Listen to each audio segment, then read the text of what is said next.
Hey there. Subscribe to my channel. And also press this bell icon, so you never miss any new updates, cause whenever we upload new video you will get a notification. بسم اللہ الرحمن الرحیم. نہج البلاغہ، حکمت number 3، part number 1. بخیل اور کنجوس شخص.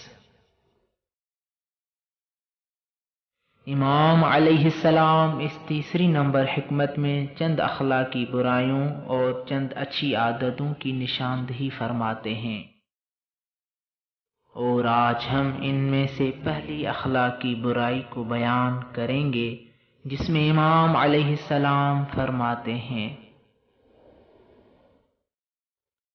البخل عار، کنجوسی ننگو are ہے. بخیل کی تعریف: جو شخص خداوند متعال کے رزق میں سے دوسروں پر خرچ تو نہ کرے بلکہ اپنے آپ پر بھی خرچ نہ کرے، اس کو بخیل اور کنجوس کہتے ہیں.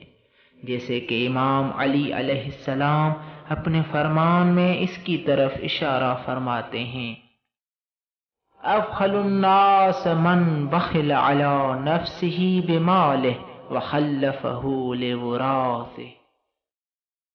امام علیہ السلام فرماتے ہیں: سب سے زیادہ بخیل اور کنجوس شخص وہ ہے جو اپنے آپ پر بخل کرے، اپنے مال میں، یعنی اپنا مال اپنے اوپر بھی خرچ نہ کرے اور اپنے مال کو اپنے وارثوں کے لیے چھوڑ دے.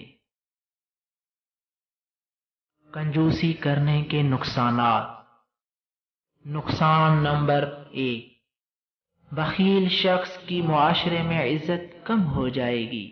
جیسے کہ امام علی رضا علیہ السلام اپنے فرمان میں اس کی طرف اشارہ فرماتے ہیں: قال الامام علی رضا علیہ السلام: البخل یمزق العرض.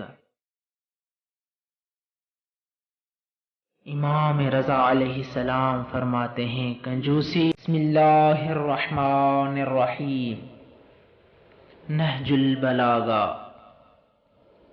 حکمت نمبر 3، پارٹ نمبر 1. بخیل اور کنجوس شخص. امام علیہ السلام اس تیسری نمبر حکمت میں قال الامام علی علیہ السلام: لیس للبخیل حبیب. امام علیہ السلام فرماتے ہیں کہ بخیل و کنجوس کا کوئی بھی دوست نہیں ہوتا.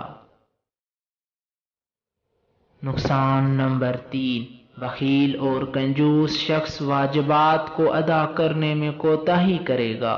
جیسے کہ امام علی علیہ السلام اپنے فرمان میں اس کی طرف اشارہ فرماتے ہیں: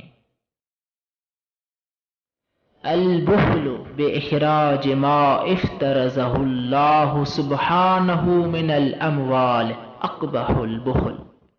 امام علی علیہ السلام فرماتے ہیں: ان چیزوں کو ادا کرنے میں کنجوسی کرنا جو اللہ تعالیٰ نے فرض کی ہیں، یعنی زکوٰۃ، خمس وغیرہ دینے میں کنجوسی اور بخل کرنا سب سے زیادہ قبیح ترین بخل اور کنجوسی ہے. آخر میں دعا ہے کہ کریم اللہ ہمیں اس کنجوسی اور بخل سے بچا کے رکھے. اللہم صلی علی محمد وآل محمد. سب سے درخواست ہے کہ اس چینل کو سبسکرائب کریں اور ویڈیو کو آگے